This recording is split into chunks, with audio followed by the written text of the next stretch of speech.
Hey guys, welcome back to the channel. Today we're going to be working on the Celica. We're going to be removing some of the sound deadening from the floors. So it has this sound deadening all over the car. You can see a little bit of like surface rust here, but there's other areas, like for example in the back, that the rust is a lot worse. And I just want to see how far back that rust goes. Hopefully it just stays right here, and the sound deadening has protected a little bit, but removing this is going to let me see how much of the metal needs to be repaired, and then how much I'm going to need to actually weld. So there's a couple ways to do this. The way I'm going to try to tackle it today is with dry ice and alcohol. I've seen people do it before just with dry ice, but Speed Academy actually did a video where they were working on a Celica. They're Connie the Celica. Theirs isn't a lift back though, but it worked great with them. And what the alcohol does is it normally the dry ice, wherever it is, that's where the main source of cold is going to come from, but apparently the alcohol lets it kind of disperse that cold, and it just kind of freezes this, and it makes it brittle, so you're able to break it up and remove the sound deadening. But before I can do that, I'm gonna need to remove the seats again, as well as the center console, just so I have a clean working area and I can get all of the sound deadening out without being interrupted, so the dry ice doesn't melt. So I'm gonna go ahead and remove these seats, remove that center console so I have full access, and then I'll get back to you when we're gonna start freezing and removing that sound deadening.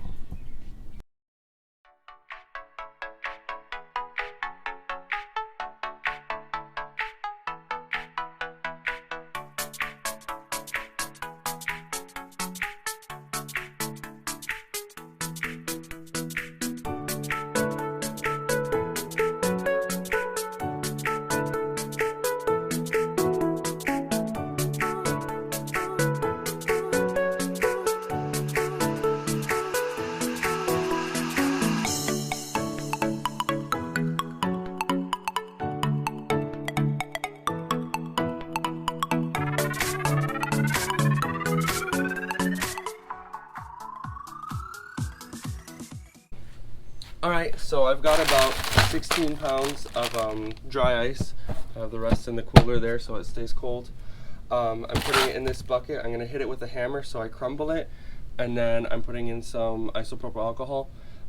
What that does is it doesn't freeze, but it also increases the surface area, so more of the sound deadening gets hard. I'm wearing the gloves while I handle the dry ice and spread it out, just because it can burn you, it's so cold. And then once it's brittle, I'm going to throw on some glasses, and then I'm going to start hitting the sound deadening. I'm using the back side of this screwdriver just because I don't want to hit it with the metal hammer and start putting dings all over it or break through the rust. So I'm going to go ahead and set you guys up on like a tripod so you can see what's happening and get started with the process. Okay, so here's my tripod. He's gonna hold for me.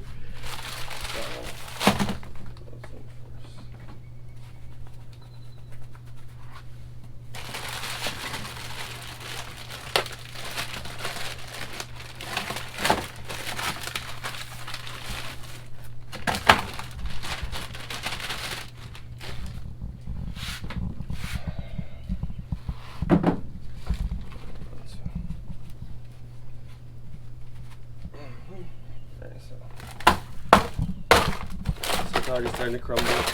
These are like the little sizes that you want.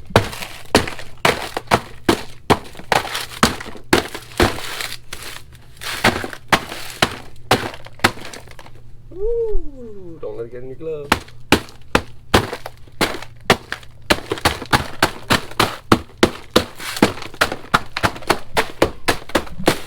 Yeah, I think it's good enough. I can't really see. It went black. It's fine. So now I'm gonna add the alcohol. If you tap it, then it wakes up and you can see what you're recording. So just add the alcohol to this, and you'll see all the cool spooky foam, not foam, smoke. I'm guessing that's how much. I don't really know. I'm gonna go ahead and dump this in. Well, it feels so light. You gotta get out of there.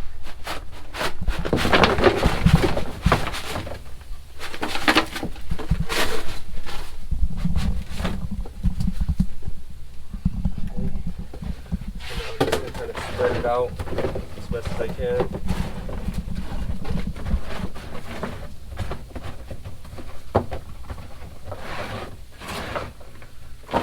Rather not spread it too thin. You should start to hear it kind of crack, and then I'll move it over and start whacking it.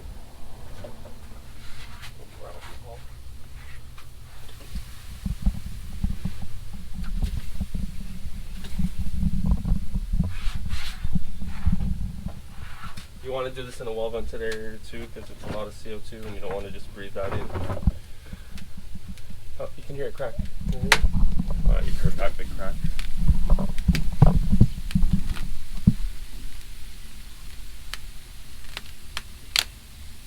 Snap, crackle, pop.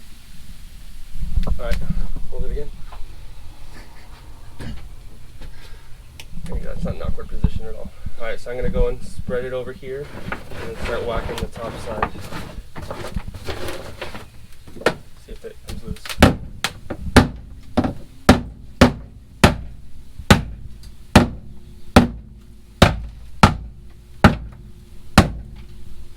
Or I'll use the hammer.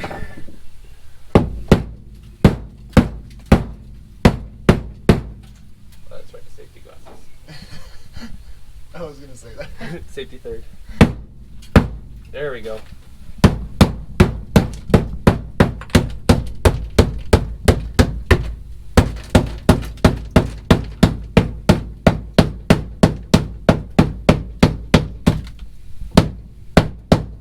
Yeah, that screwdriver wouldn't have worked.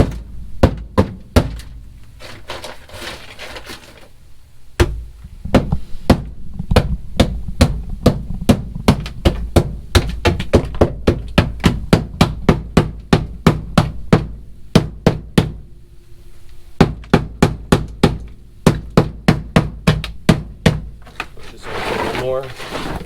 Start on this section now. There we go. This section's coming a little easier. It's working!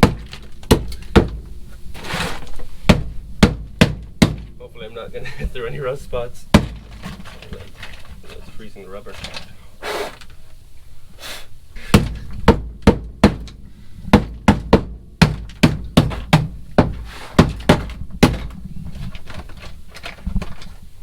There we go. It's a big section now. So you can see the general process. It's coming off. Now I'm just going to keep repeating it. I'll go ahead and put you guys on a time lapse and you can just kind of see the rest of it get pulled off. I'll go ahead and clean it up and then vacuum it and clean it. But as you can see right here, the rust was quite centralized. It didn't creep its way up, so that's a good sign. Now we just got to see what the rest of the car looks like. So I'll be back with you in a minute.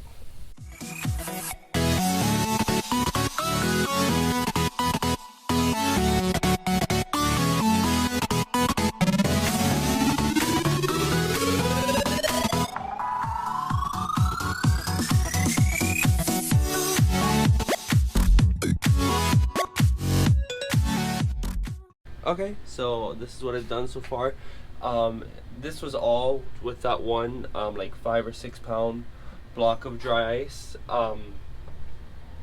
It was pretty easy. Some things I learned. The screwdriver didn't work for my initial purpose, so I did have to go to the hammer and hit it harder than I expected to. You guys didn't see this part, but what I did is I just got some of the dry ice. I kind of stacked it up, and the cool thing is the cold spreads like throughout the metal, so just kind of putting it up here I feel helped release some of the adhesive, and it hardened it enough, and then having it on here I was able to bash it off. Another thing is, yes, sometimes I was hitting with the head of the hammer, but I would also flip my hammer sideways and just kind of, it would increase the surface area of the hit. And I did at some points use the screwdriver, but what I would use it more for is kind of sticking up like that. I'd stick it under and I'd be able to lift it up. Like you see, I haven't had dry ice on this for a while, but I feel like once it gets so cold that it lifts up like that, and then literally just shove this under, break another piece off. It's a pretty fun process. I look forward to like cleaning it all up. I'll just end up vacuuming this little stuff. But luckily, at least on this side, the rust seems to be localized. It didn't spread as much as I was worried about. So I still have that side to do, as well as the front. The front is going to be tricky to get this stuff up here. And then I have a few sections in the back, which are not big at all. So there's just a little bit of sound deadening here, which honestly this part I'm probably not even going to record. And very little here.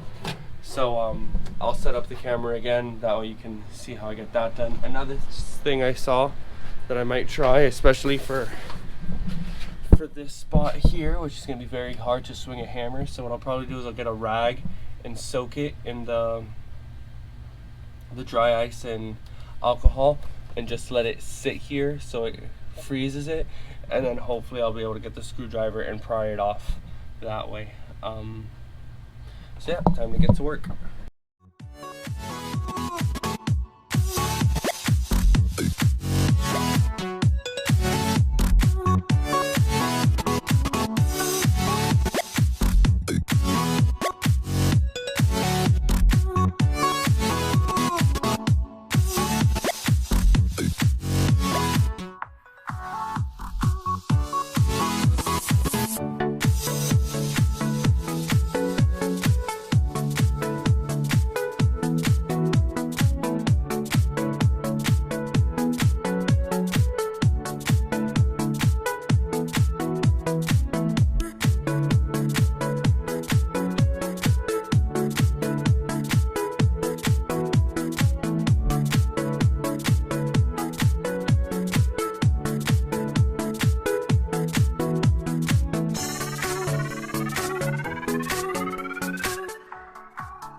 So as you can see, most of the sound deadening has been removed.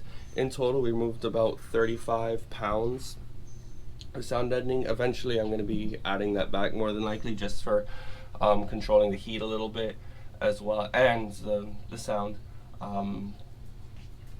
One thing I did realize is that on certain areas, like for example these wheel arches, and even under this panel there's some sound deadening, I'd run out of dry ice and I was able to just hit it with a hammer and break it loose. Now I do feel that the areas, like for example up front where I was using the dry ice, it was a cleaner removal process. The chunks, the sound deadening came off in bigger chunks. But if you're on a squeeze and you ran out of dry ice, or maybe you can't get dry ice to stick in a certain area, like these vertical parts. In this case, I don't know if maybe it's a car that was so old that the sound deadening had kind of lost its adhesive or something like that. But just hitting it, I was able to crack it and remove it that way. It did reveal some more rust spots. I knew this was here, I just couldn't see the extent of it. I knew this was here, I thought it might have damaged more of the area, but things like this I hadn't seen before. Things like that, all the sound deadening was covering, so it did uncover some more spots. I just got to keep practicing my welding, that way I can fix up these spots and then move on to the more visible spots that are going to be trickier to weld. This corner is going to be very difficult. And my next video, I'm going to be messing with the seats that were back here. The vinyl's pretty good, but the frames have, well, some of them are really rusty. You'll see that in the next video. If you guys have any questions about the process or any comments, just leave it in the comment section. If you like the video, make sure you give it a like, and I'll see you guys next time. Bye guys.